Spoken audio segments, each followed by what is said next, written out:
So, History of Math, Lecture 13. So, someone asked about the first problem on the midterm, which was quadrature.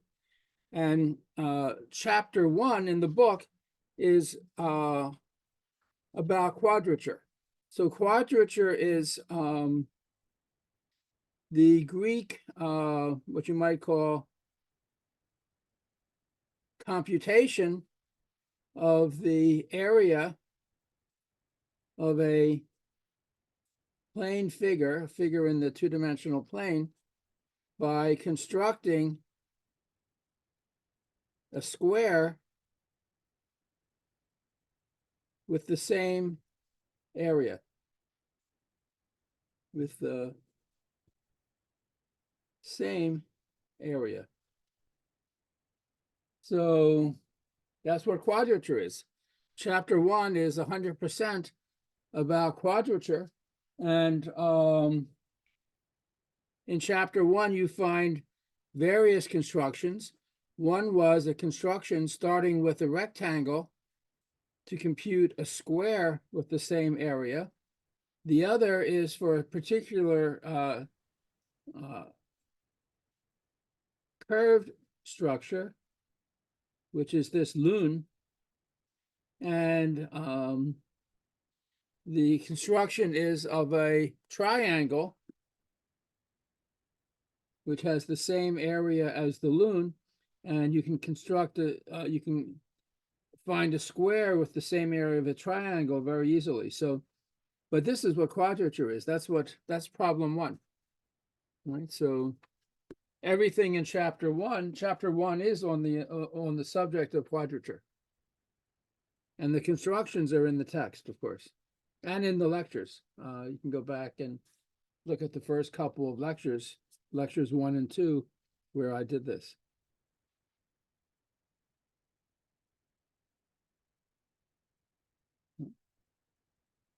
Any other questions about the exam?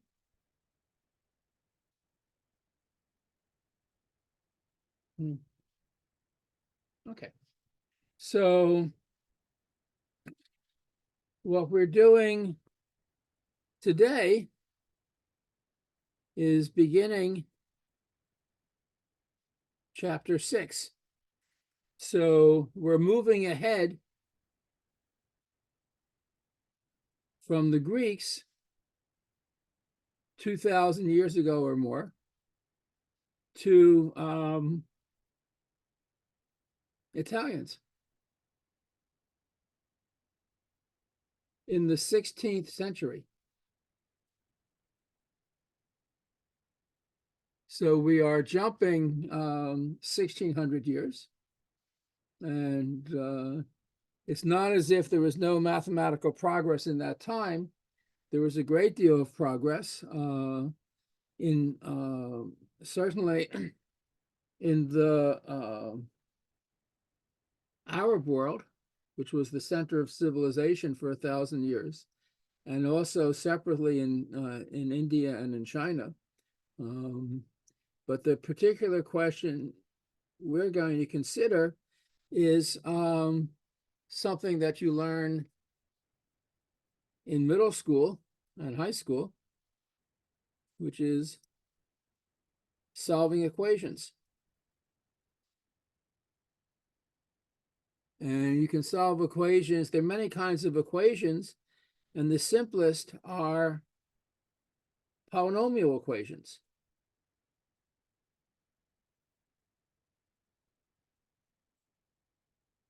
So a polynomial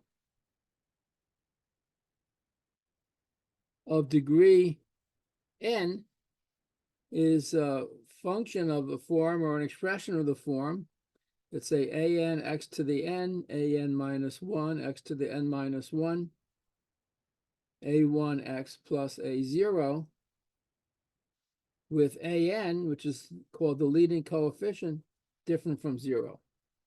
So f of x equals 10x to the 7th minus 3x to the 6th plus 2x to the 5th plus 4x minus 100 is a polynomial of degree 7.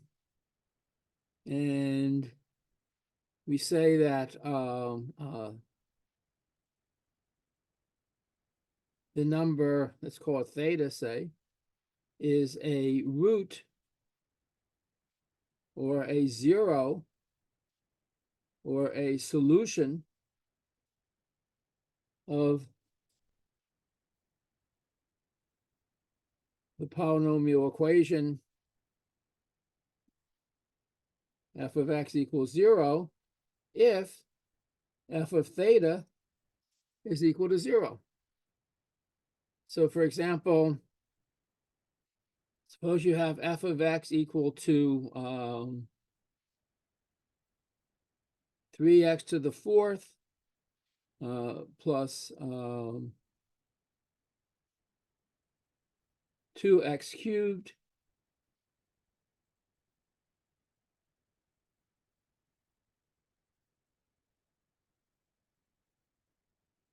plus, I don't know, 5x or plus 5x, let's see.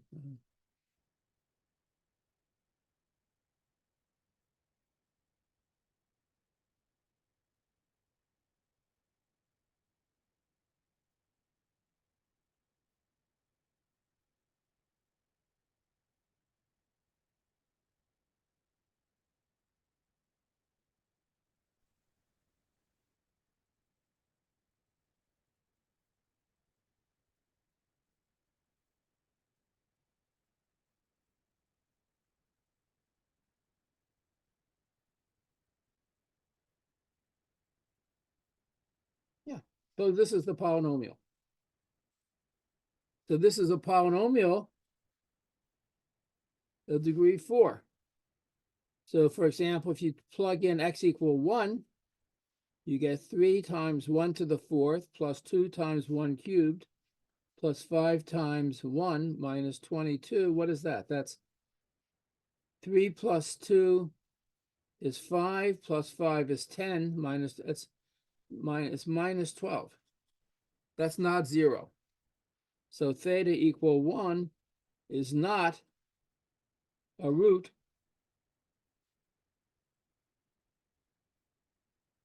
of the polynomial. Right?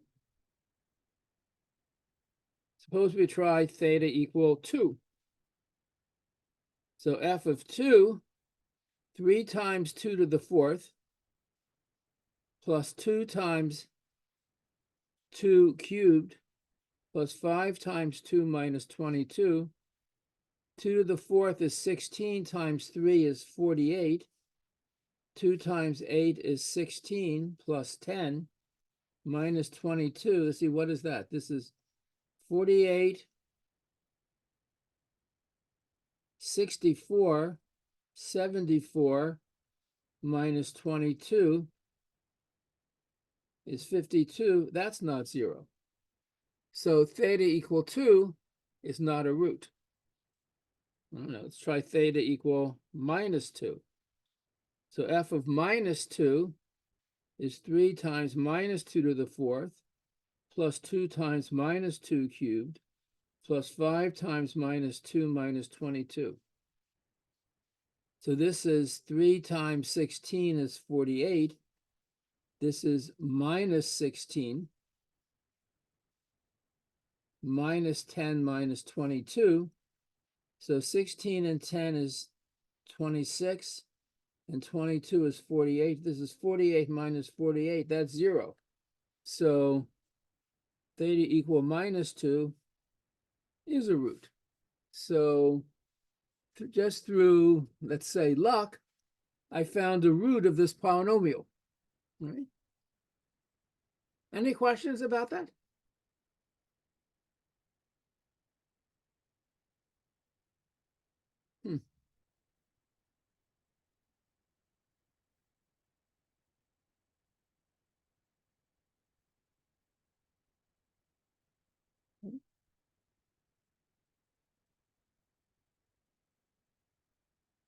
Look at another example. Suppose I take a cubic polynomial. That means a polynomial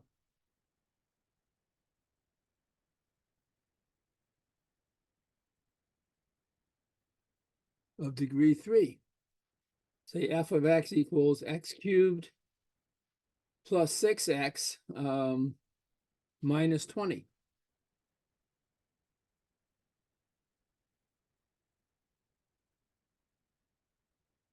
Find a root. Let me pause for a minute. I want you all to find a root.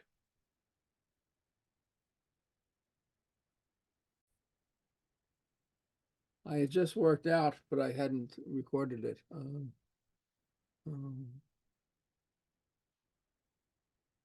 I had paused the recording, but I had just worked out the solution of the quadratic equation, which is, in any case, high school math. But here is the solution of the quadratic. Here's the quadratic. What are the solutions? Someone work it out.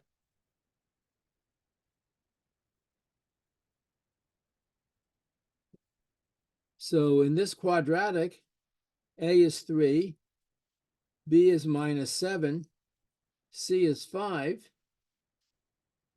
b squared minus 4ac is minus 7 squared minus 4 times 3. Here, let me make this 1 just to make it easier. Times 1, that's 49 minus 12, that's 37. So the solution is minus b, minus 7 is plus 7, plus or minus the square root of 37 over 2a over 6. Right? So those are the solutions of the quadratic equation. And how did we find the quadratic formula? We had the equation ax squared plus bx plus c equals 0, with a non-zero. Step 1 was divide by a to make the equation what we call monic, which means the leading coefficient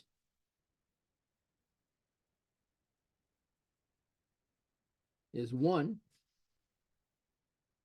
Step 2, substitute x equal y plus r with the appropriate r to remove the linear or degree 1 term. So your equation becomes of the form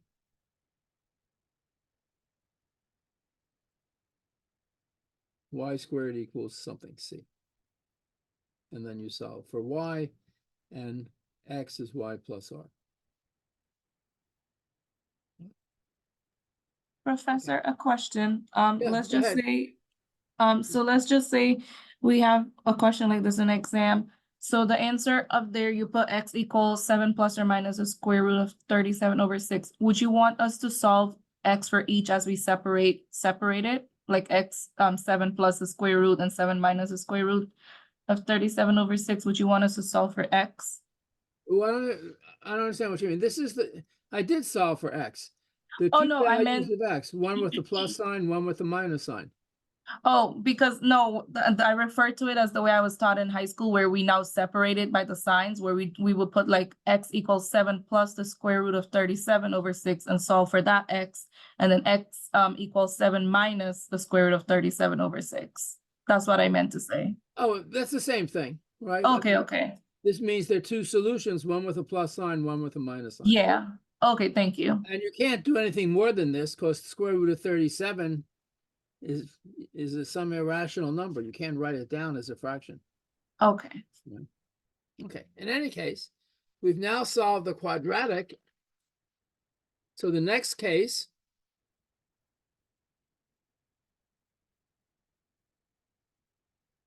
is the cubic. So you have ax cubed plus bx squared plus cx plus d equals 0. solve for x. And from the Greeks, for the next 16, 17, 1800 years, the Greeks and the Babylonians, and the Hindus, is something very similar to what the Babylonians had done was known in India 2 centuries ago. But the next case was the cubic, and no one could solve it. No one could figure out a way to solve it. People thought maybe this was impossible, but they actually had, when you got to Italy in the 16th century, competitions. So someone would give a particular cubic equation, and whoever could solve it would get money. And people would like bet on, they would have like 2 or 3 people almost like in a ring, but instead of beating each other up, they were trying to solve the cubic, be the first one to solve the cubic. And whoever solved it first would win the prize money. Which meant, by the way, that if someone discovered a method to solve every cubic, that person wouldn't publish it, because that person's livelihood depended on being able to solve these equations when no one else could, or faster than anyone else. And in fact, when the first person figured out a way to solve these cubics, he didn't tell anyone for a long time. And then he told someone, but swore that person to secrecy. But the person didn't keep his word. In any case, suppose we want to try and solve the cubic. And there are various interesting people in 16th century Italy associated with this problem. I'll talk about that a little bit on Monday, and the first part of the chapter is about that. But I want to make sure we learn how to solve the cubic first, because this is something you should walk away from this class with. And the person who solved it first was not named Cardano, but very often things are ascribed to people incorrectly, and this is called Cardano's solution of the cubic. So let's see, let's try to repeat what we did earlier. Step 1, make the equation monic. How? By dividing by a. Because if this is cubic, cubic means this is a polynomial which is really of degree 3. A is not 0. So you can divide by it. You get a cubed plus b over a x squared plus c over a x plus d over a equals 0. Now what we did for the quadratic, where we had ax squared plus bx plus c equals 0, first we made it monic, and then we got rid of this linear term, like the next smaller degree term. So I would like to make a substitution so that this term disappears. So step 2, substitute x, let's say something, right, maybe y plus r,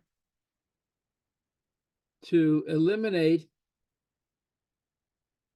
the quadratic term.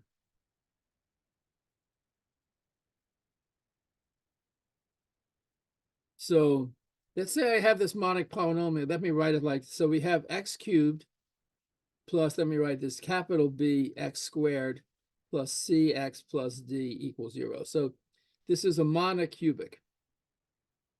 And I want to get rid of the square term. If I substitute x equal y plus r, what do I get? I get y plus r cubed plus b times y plus r squared plus c times y plus r plus d equals 0. And I want to get rid of the quadratic term, the y squared term. See, if I expand this, what do I get? I get y cubed plus 3y squared plus 3y plus r cubed. And here I get b times y squared plus 2ry plus r squared. And I have cy plus cr plus d equals 0. So I only have one cubic term, and I have two terms that involve y squared. I have 3 plus b times y squared, plus other stuff, which is linear and constant.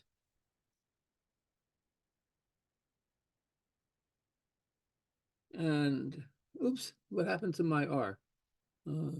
Sorry, y plus r cubed is y cubed plus 3ry squared plus 3r squared y plus r cubed. So this is 3r plus b times y squared and stuff. This is 3r plus b. So I want to choose r so that 3r plus b is 0, which means r is minus b over 3. If r is minus b over 3, this term is 0. I just get y cubed plus something linear in y plus some constant term equals 0. So by choosing r equal minus b over 3, I can get rid of the quadratic term. Okay. Let's look at an example. I'll just put some numbers down at random. Suppose I have the equation x cubed plus 12x squared minus 7x plus 1 equals 0. So in this case, my b is 12. So I want to let x equal y plus r. What is r? Minus b over 3. 12 over 3 is 4, y minus 4. So in this equation, I let x equal y minus 4. I get y minus 4 cubed plus 12 y minus 4 squared minus 7 y minus 4 plus 1. What is that? This is y cubed minus 3 times 4y squared plus 3 times 16y minus 4 cubed minus 64. This is, I get 12y squared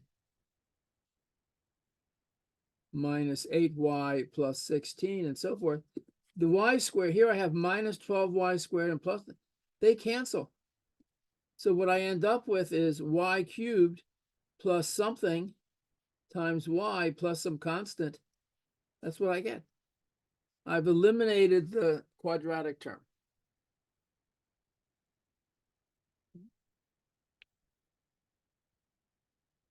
So let me give you an example to work out right now. Suppose I have x cubed minus 4x squared plus 2x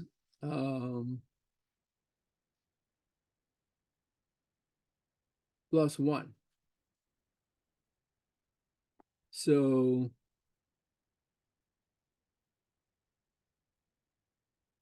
substitute x equal y plus r to, it's called reduce the cubic. Reducing the cubic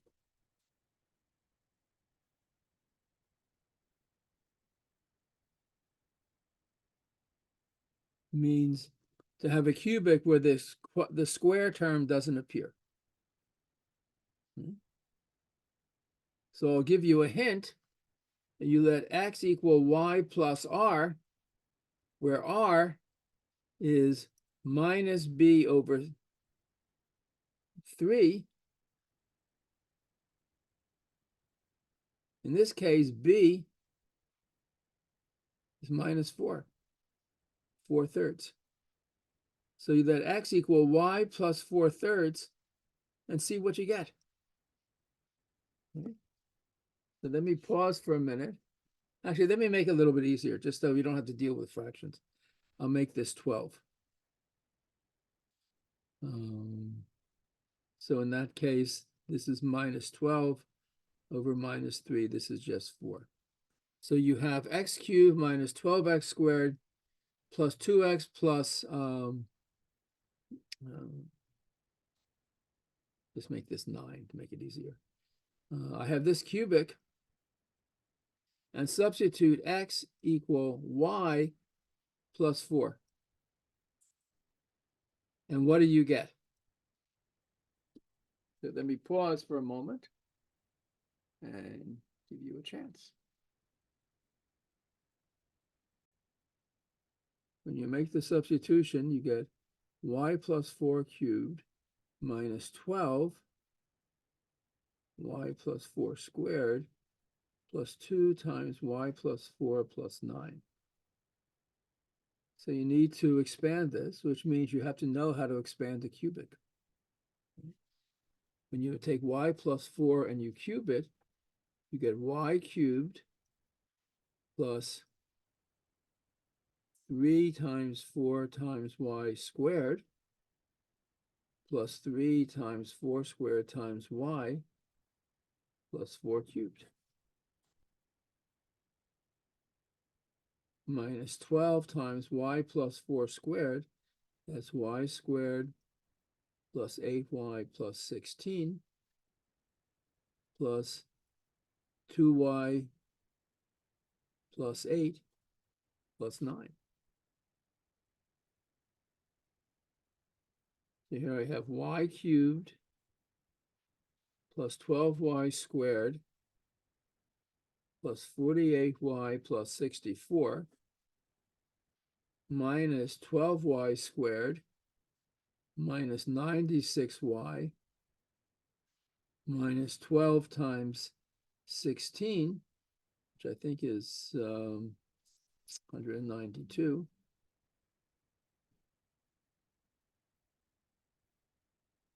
plus 2y plus 17. So here the 12y squared and the minus 12y squared cancel. And I have y cubed, I have 48y plus 96y plus 2y. That's 96y plus 50y, 146y, if that's right, plus 64 plus 192 is 256 plus 17 is 273, perhaps. So something here isn't right, so I have to go back and check what I did. So, x cubed minus 12x squared plus 2x plus 9. So minus b over 3 is 4, and I'm substituting y plus 4. So this is y cubed plus 12y squared plus 48y plus 64 minus 12y squared plus 96y plus 92 plus 2y plus 17. So this is the 12y squares cancel. 48y minus 96y is minus 48y plus 2 is, so I have y cubed minus 44y. 64 plus 17 is 81. 81. Professor, why is it plus 96? Isn't it minus? Y plus 4 squared is y squared plus 8y plus 16. So it's minus 12 times. 8. right? So 12 times this is 12y squared, 96y, 192, and it's a minus in front of the whole thing. So minus 96, right? Yeah. So 48y minus 96y is minus 48y, plus 2y is minus 46y, and 64 plus 17 is 81. You guys have a classic? This is minus 81. Oh, Right. Right.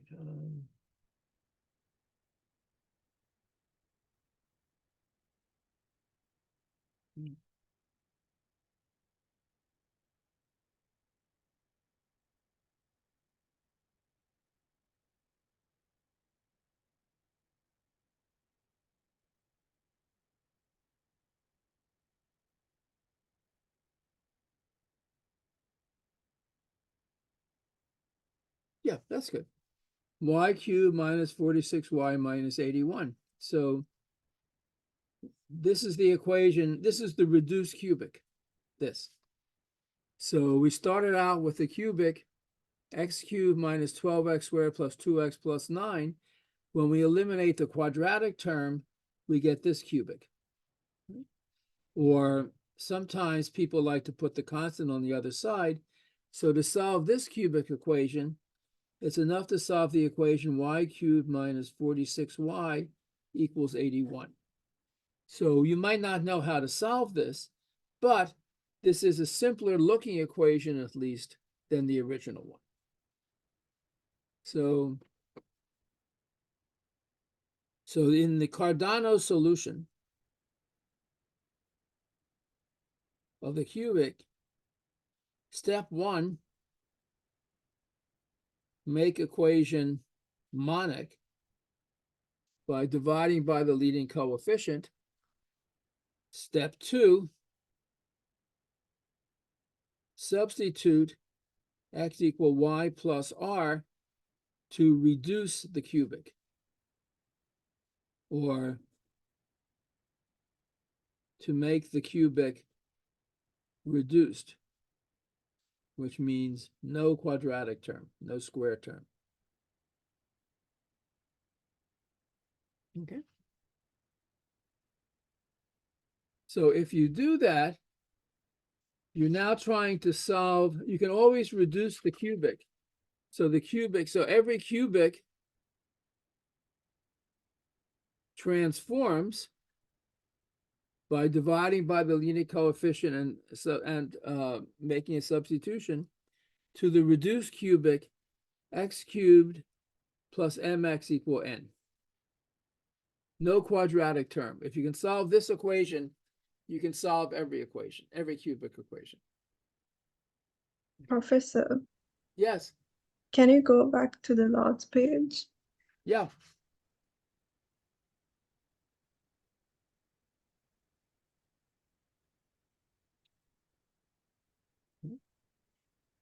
What I've been saying is when you have to solve a polynomial equation, no matter what the degree, a good way to do it is, or at least to simplify the equation a bit, is to make the equation monic and to reduce the equation. So if you have a polynomial degree n, you get a polynomial still of degree n, but there's no term of degree n minus 1. So if you have a cubic equation, you reduce it so there's no term of degree 2. So the cubic equation becomes x cubed plus mx equal n. Professor, can you show me again how you got 81 on that side? 81, Yeah.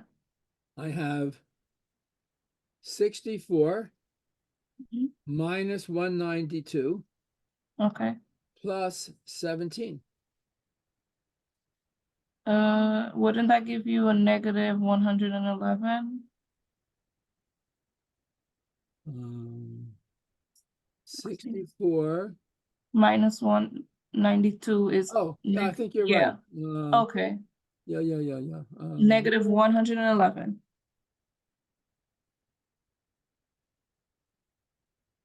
Let's just see.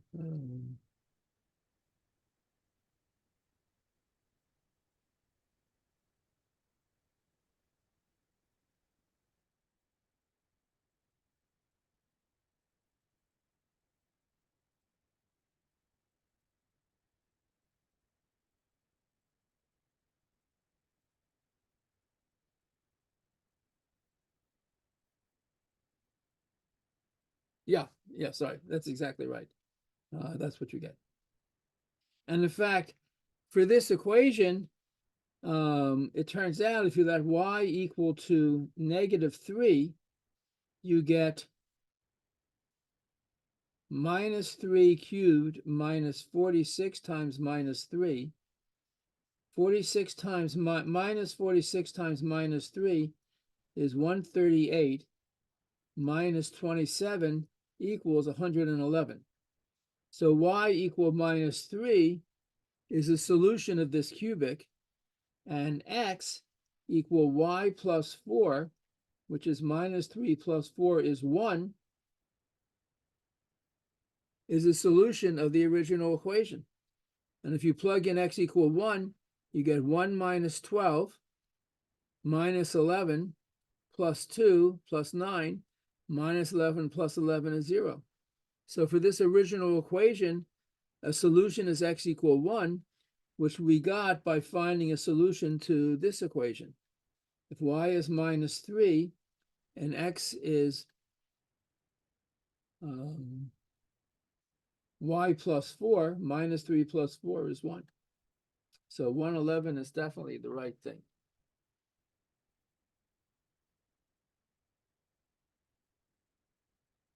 Okay.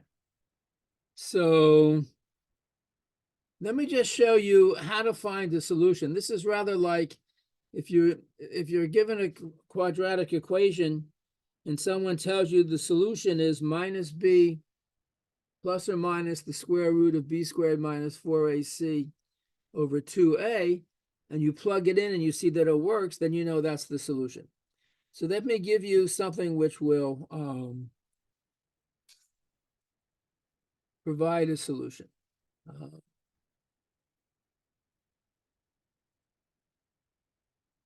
So how can we do this?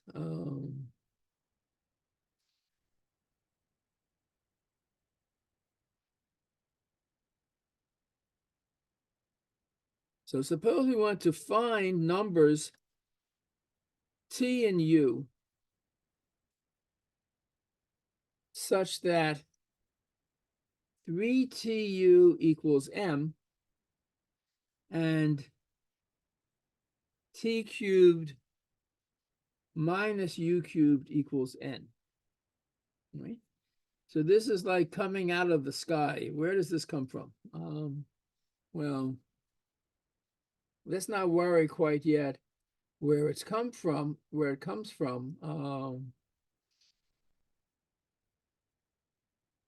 Suppose you can find numbers t and u that satisfy this. So from the first equation, u is equal to m over 3t. So if we plug that into the second equation, so let me show. So this gives me this. And if I plug that into the second equation, I get t cubed minus u cubed, that's m, over 3t cubed equals n. Or t cubed minus m cubed over 27t cubed equals n. Or if I multiply by t cubed, I get t to the 6th minus m cubed over 27 equals n t cubed.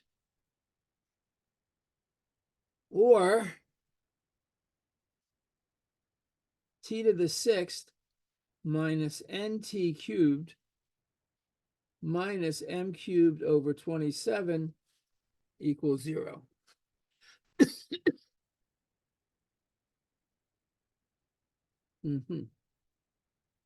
Now, I'm trying to find numbers t and u which satisfy these two equations. And I said if I let u equal m over 3t, then t satisfies this equation. And you might say, well, I want to solve this for t, but this is an equation of degree 6. That's even worse than an equation of degree 3. But we use the fact that 6 is equal to 2 times 3.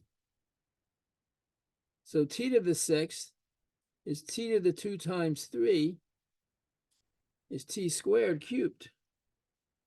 So this equation is the same as, let's see,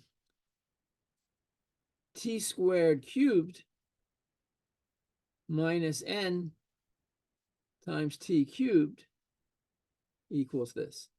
Oh, sorry. Minus m cubed over 27 equals this.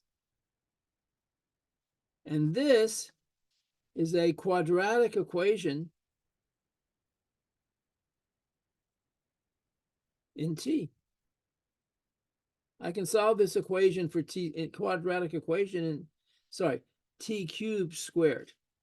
T to the 2 times 3 is t cubed squared. So this is a quadratic equation in t cubed. This is t cubed squared minus n times t cubed minus m cubed over 27 equals 0. So t cubed is minus b plus or minus the square root of b squared minus 4ac, which is minus times minus plus 4 m cubed over 27 over 2, which is n over 2 plus or minus a half times the square root of n squared plus 4 m cubed over 27 divide this by 4, multiply this, all this by 4. This is times 4. Square root of 4 was 2. This is n over 2 plus or minus the square root of n squared over 4 plus m cubed over 27. So let me repeat this calculation because it's unusual. It's not hard, but it's unusual. So I start with my cubic equation. I have a reduced monic cubic. X cubed plus mx equals n, which I want to solve.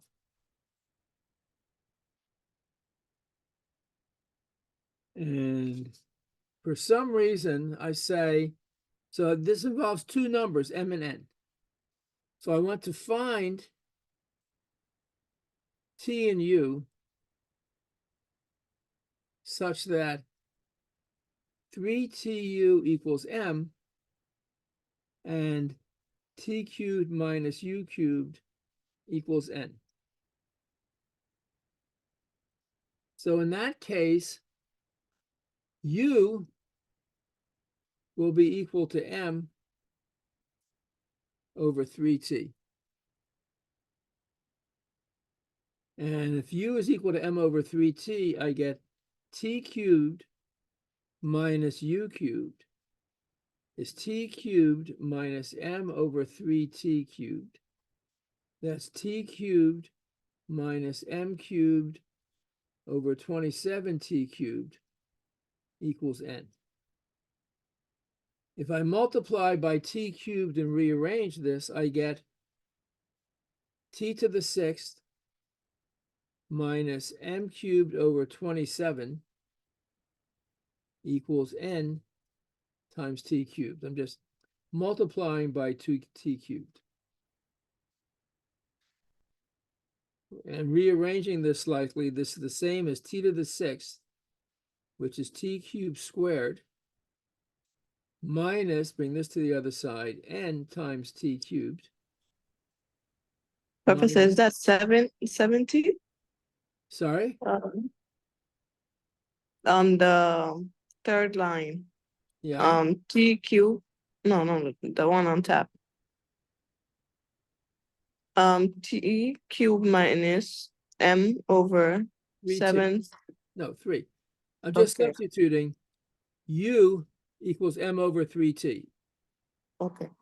Right? From this, I get u is m over 3t.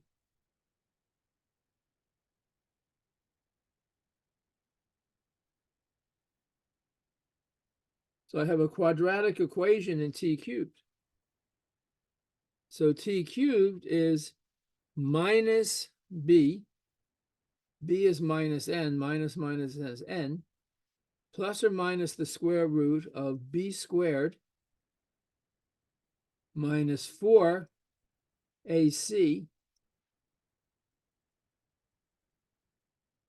over 2a. A is 1 over 2. So this is n over 2 plus or minus 1/2 times the square root of n squared plus 4m cubed over 27. And n squared is the same as 4n squared over 4. So I can factor out the 4 and take the square root. So this equals n over 2 plus or minus 1/2 the square root of 4 times n squared over 4 plus m cubed over 27. Square root of 4 is 2. 1/2 times 2 is 1. This is n over 2 plus or minus the square root of n squared over 4 plus m cubed over 27. That's t cubed.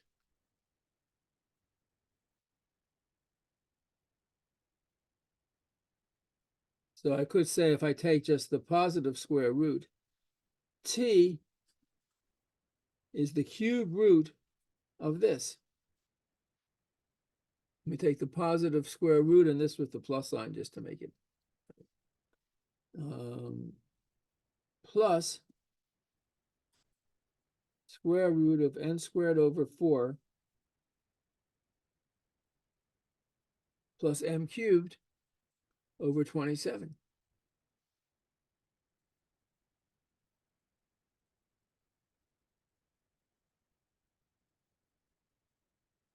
And u, what is u? U is m over 3t. Right?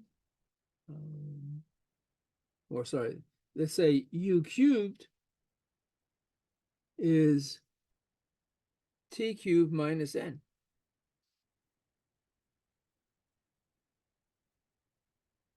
T cubed is n over 2, if I take the plus sign, plus the square root of n squared over 4 plus m cubed over 27 minus n.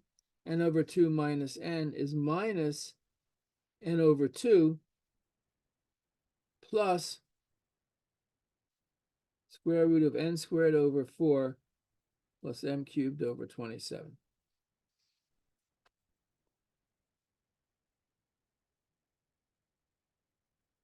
Okay.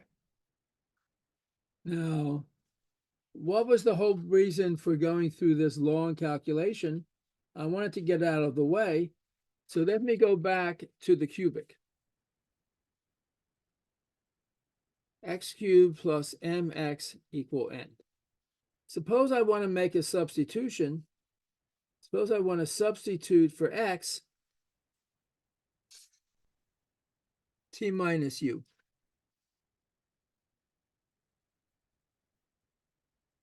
Okay, so I'm going to let x equal t minus u in this equation and see if there's a way to solve for t and u that gives me a solution to this equation. So I get t minus u cubed plus m times t minus u equals n. Right? I'm going to make this, I don't know what t and u are yet. Let's say I want to find, I'm just going to make this substitution and say, well, I have an equation in one variable, and now I'm getting and making an equation in two variables. All right, well, let's just do it anyway. What is t minus u cubed? T cubed minus 3t squared u plus 3tu squared minus u cubed plus mt minus u plus mt minus mu equals n. So I have t cubed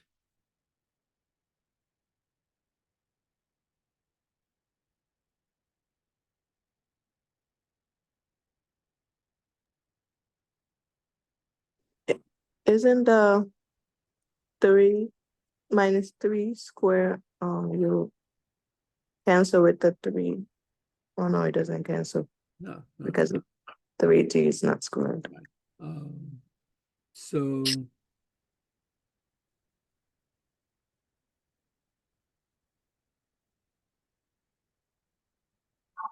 I have t cubed minus u cubed.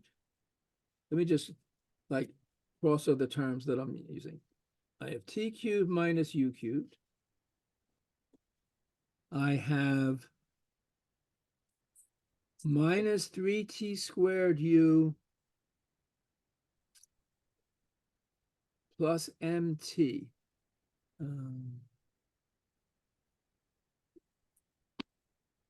I just want to figure out a good way to collect this. T cubed minus u cubed.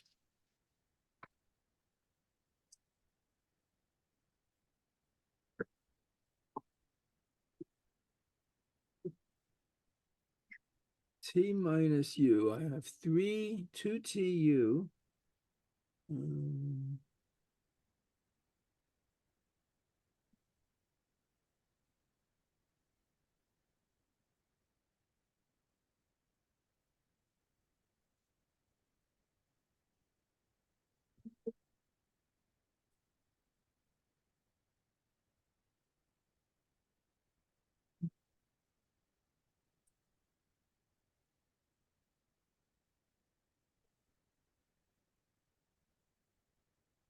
So let's just see, which way should I do this? I have minus 3tu times u minus t. Or let me write this. So I have this and this. So this is plus 3tu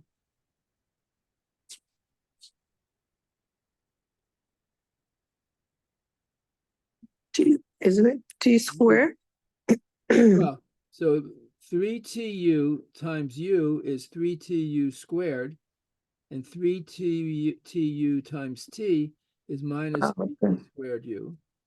So that's from these Okay. two terms. And then plus m times t minus u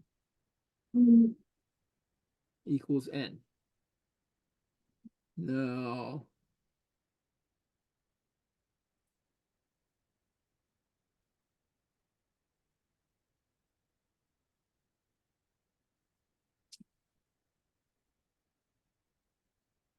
So this is t cubed minus u cubed minus n plus 3tu minus m times u minus t equals n, equals 0. So if t cubed minus u cubed equals n, and 3tu minus m equals 0, or 3tu equals m, then we have a solution. And we're done. So Where did you get 3tu minus m? So here I have m times t minus u, which is the same as minus m times u minus t. Mm-hmm. And here I have u minus t and u minus t. So that's 3t Oh. minus m times u minus t. All right. So let me go through this argument again, because this is really the crux of Cardano's method. Every cubic can be reduced to this form: leading coefficient 1 and no x squared term. So we want to solve, if we can solve this cubic, we can solve every cubic. So Cardano says, let's make a substitution. Let's let x equal t minus u. Let me just do this calculation again, because it's worth seeing, and you have to go over it yourself many times. So I have x cubed plus mx equal n. We want to solve it. And we say, suppose we substitute x equal to t minus u. Can we choose t and u such that with x equal to minus u, we get a solution? So this becomes t minus u cubed plus m times t minus u equal n. Expand this cubic, you get t cubed minus 3t squared u plus 3tu squared minus u cubed plus mt minus mu equals n. So this is t cubed minus u cubed. That's these two terms. And then here I have minus 3tu times t minus u. These two terms together give me this. I factor out 3tu, I get minus u plus t, or minus t minus u. And then this is plus m times t minus u equals n. So these two terms give me this. So this is t cubed minus u cubed. And I can factor out 3tu from this. This is minus 3tu minus m times t minus u equals n. And then I can say, if we can choose t and u such that 3tu minus m is 0, right? That's 0, or 3tu equals m, and t cubed minus u cubed equals n, then we're done. So I have to solve the equations for t and u. 3tu equals m, and t cubed minus u cubed equals n. And that's what I did at the beginning of this process. I wanted to solve the equations 3tu equals m and t cubed minus u cubed equals n. And I went through this derivation and I got value for t. And from t, you can get the value for u. So what I found, unpleasant as it might be, is, so the solution is t equal to cube root of n over 2 plus the square root of n squared over 4 plus m cubed over 27, and u equals cube root of minus n over 2 plus the square root of n squared over 4 plus m cubed over 27.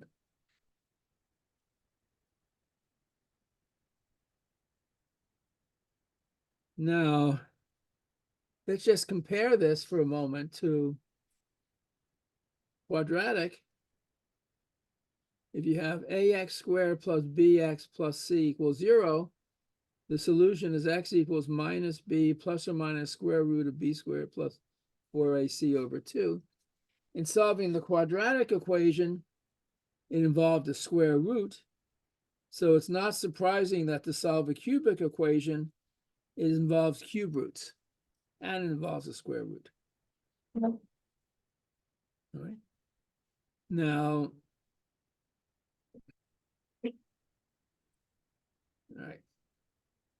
On the other hand, using these solutions isn't as easy as it might seem. So let's go back to the equation, one of the equations I started with, which was example,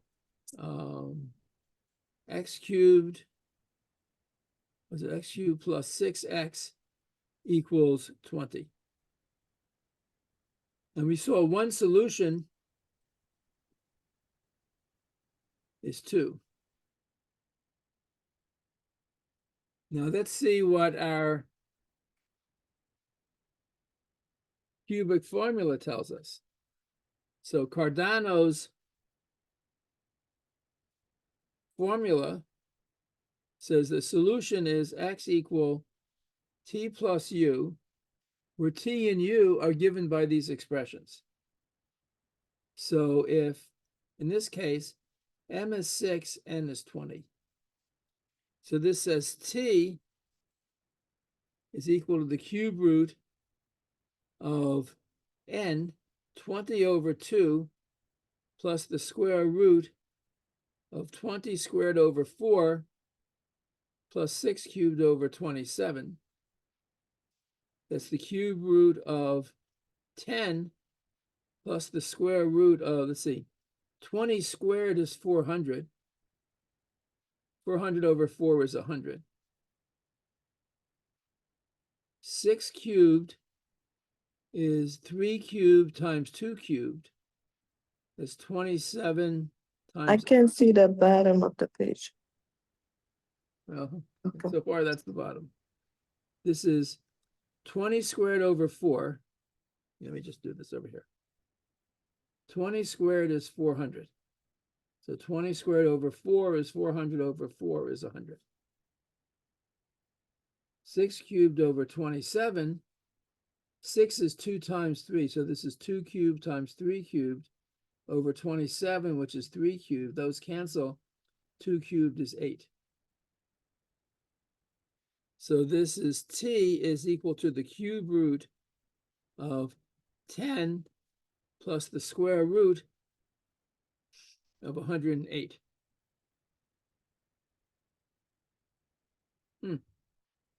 What's the square root of 108? 108 is 4 times 27.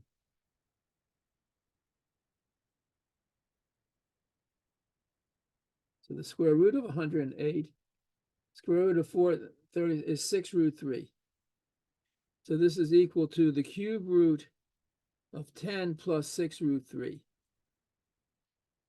And u is equal to cube root of minus n over 2 minus 10 plus the same quadratic plus 6 root 3.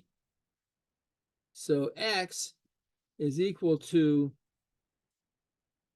the cube root of 10 plus 6 root 3 minus the cube root of minus 10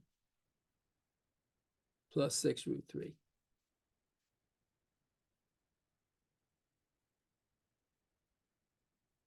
Huh. That's an answer. Is that the same as 2? I don't know. Let me just go to Maple for a second.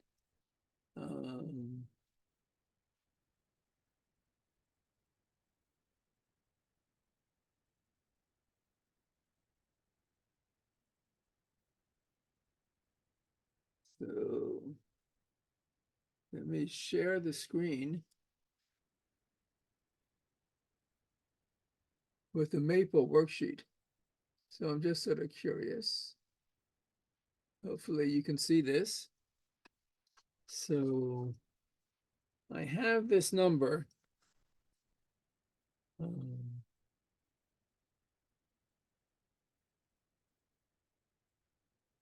Cube root of, I have 10 plus 6 times square root of 3. And I want to take that to the power 1/3.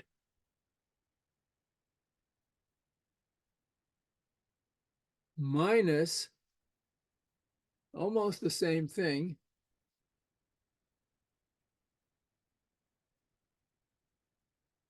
But with a minus 10.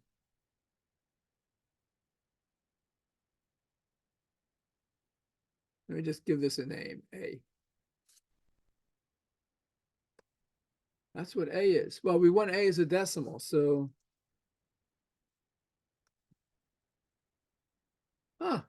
So according to Maple, to 10 digits, I mean, this is rounding off these cube roots. It's like pretty close to 2.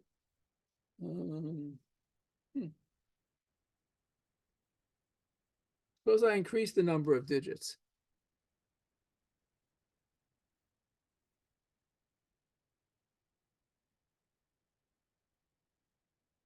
A 100 digits.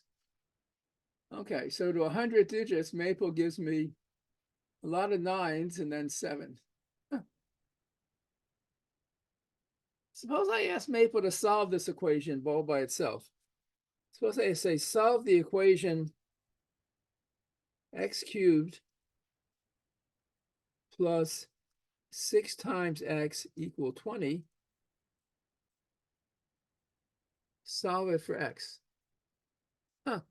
So a cubic equation generally has 3 solutions, and one is a real number 2. There you see it. And the others are -1 plus 3i and -1 minus 3i. In any case, this calculation of this number to 100 digits suggests that it really is 2, just written in a somewhat unusual form. Okay. Equals 2. In fact, it's a little bit of algebra. You might just do this for fun. Prove this does equal 2. So you want to try and do something to this equation, perhaps. Get it equal to 2. Well, in any case, that is Cardano's formula. Right? So Cardano's formula is exactly this. If you have the reduced cubic, the solution is x equals t plus u, where t and u are given explicitly by these formulas. And that's it. So you learned how to solve linear equations maybe in high school or junior high school. You certainly learned to solve quadratic equations in high school. And finally, you might say, why did it take so long to learn how to solve cubic equations? Well, it took the human race almost 2,000 years to get from quadratic to cubic equations. But then you should say maybe to yourself, why do we stop here? Why shouldn't we go from cubic equations to quartic equations? A quartic equation is an equation of degree 4. And in fact, the Italians in the 16th century could do that as well.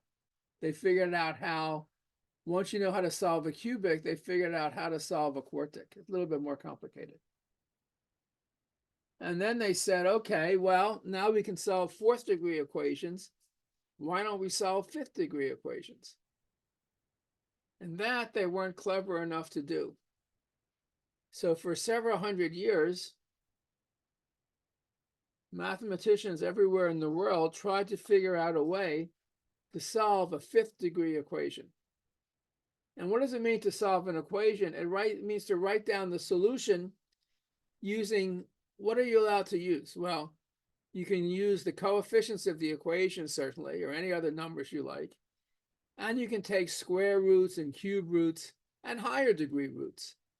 But you have some formula that just involves taking roots and the coefficients of the equation.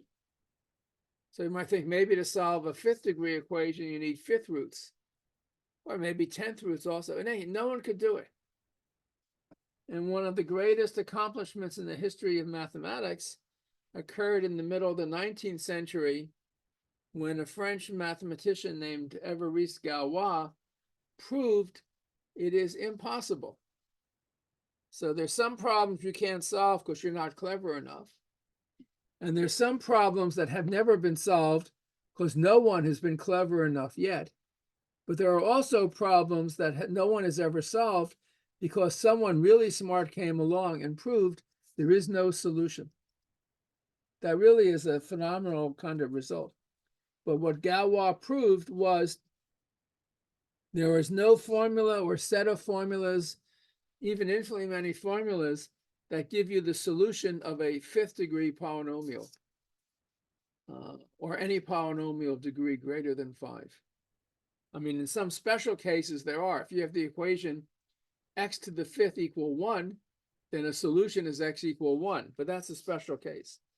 If you have the general 5th degree polynomial, or the general polynomial of any degree 5 or greater, there's no algorithmic solution. And that is, that takes a year or two of graduate school to be able to prove that. That's a much more sophisticated mathematics. Well, maybe not that much, maybe. I mean, at Lehman, we give 1 semester of algebra and occasionally the 2nd semester of abstract algebra. And at the end of that, it might be possible to prove Galois' result, but it's hard going. Anyway, we'll talk more about this next Monday, and I encourage you to start to go through chapter 5, if you haven't done so yet, because it's always good to read ahead. Sorry, not chapter 5, chapter 6 of our textbook. Any questions before we quit for the morning? If not, it looks like a lovely day, which I hope everyone gets a chance to enjoy. And see you Monday morning. Bye all. Thank you. Thank you.